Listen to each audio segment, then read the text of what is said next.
Doctor Yunus স্যারের মেয়ে মনিকা ইউনুস, ওনাকে আপনারা হয়তো অনেকেই চিনেন না বা ওনার সম্পর্কে জানেন না। আজকে ওনার সম্পর্কে আপনাদের কিছু ধারণা দিব।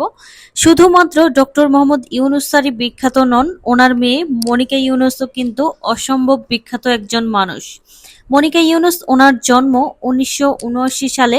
উনি একজন বাংলাদেশি বংশোদ্ভূত মার্কিন সোপ্রানো সঙ্গীত শিল্পী, যিনি বিখ্যাত অপেরা দল নিউ ইয়র্ক মেট্রোপলিটন অপেরা সহ বিভিন্ন অপেরা এবং সঙ্গীত দলের সাথে সঙ্গীত পরিবেশন করে থাকেন। কিন্তু অনেকে হয়তো তার সম্পর্কে বিস্তারিত কিছুই জানে না। এর অবশ্য কারণও রয়েছে। নোবেলজয়ী মোহাম্মদ ইউনুস স্যারের মেয়ে মনিকা ইউনুস বাবার নোবেল জয়ের পর নয়, বরং এর আগে থেকেই স্বনামে ও স্বঅবস্থানে নিজেকে বিখ্যাত করেছেন। মনিকা ইউনুস সবসময় নিজের পরিচয়ে বাঁচতে চান, বাবার পরিচয়ে বাঁচতে পছন্দ করেন না। তিনি মার্কিন সোপ্রানো সঙ্গীত শিল্পী, যিনি বিখ্যাত অপেরা দল নিউ ইয়র্ক মেট্রোপলিটন অপেরা সহ বিভিন্ন অপেরা এবং সঙ্গীত দলের সঙ্গে সঙ্গীত পরিবেশন করে থাকেন।